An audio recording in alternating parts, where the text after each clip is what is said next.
प्यारे दोस्तों, अस्सलाम वालेकुम। क्या आप जानते हैं दुनिया में पाई जाने वाली एक ऐसी चींटी को जिसका डंक इंसान को अस्पताल तक पहुंचा सकता है।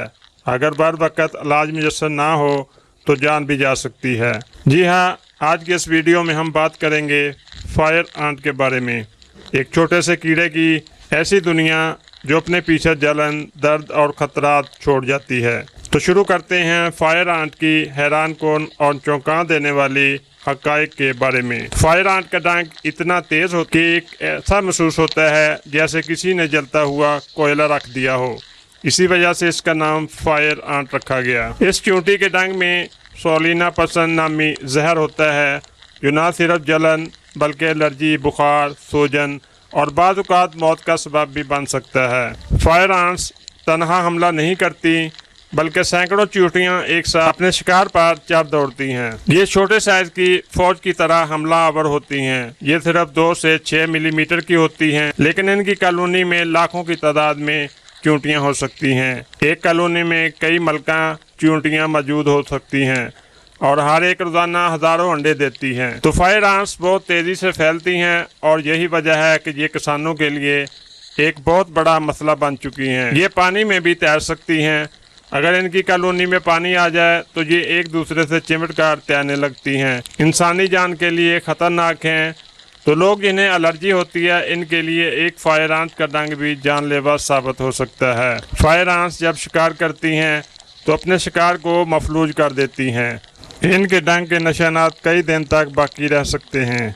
ये चींटियां अक्सर इलेक्ट्रॉनिक सर्किट में घुसकर शॉर्ट सर्किट पैदा कर देती हैं, जिससे फ्रिज, कंप्यूटर या पंखे तक खराब हो सकते हैं। फायर आंट्स का तल्लक जनूबी अमेरिका से है, लेकिन ये अमेरिका, चीन, ऑस्ट्रेलिया और दीगर ममालिक में फैल चुकी हैं। परिंदे, कुछ मकड़ियाँ और दूसरे हशरात इनका शिकार करते हैं, लेकिन मुकम्मल कंट्रोल के लिए इंसानों को मुदाखलत करना पड़ती है। अब यह सवाल पैदा होता है कि हम फायर आंट्स से कैसे बच सकते हैं।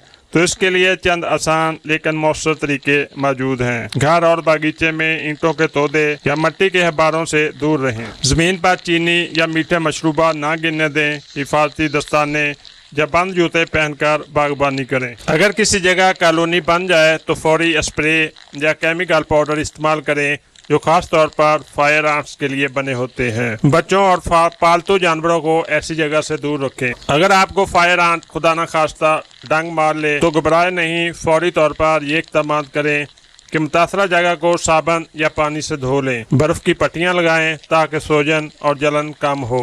एंटी हिस्टामिन या दर्द कम करने वाली अद्वियात इस्तेमाल करें। डॉक्टर के मशवरे से इस्तेमाल करें। अगर सांस लेने में दुश्वारी हो, जिस्म पर शदीद सूजन या चक्कर आए तो फ़ौरन हॉस्पिटल जाएं। और ये एलर्जिक रिएक्शन हो सकता है जो ख़तरनाक होता है। तो दोस्तों, ये तो थी फायर आंट्स के मुताल्लिक़ मुफीद मालूमात। एक छोटा सा कीड़ा लेकिन ख़तरा बड़ा। अगर आपको वीडियो पसंद आए तो लाइक करें, सब्सक्राइब करें और कमेंट में बताएं कि आपको सबसे ज़्यादा कौन सा फैक्ट ने हैरान कुन किया। मिलते हैं अगली वीडियो में, तब तक अल्लाह हाफिज़।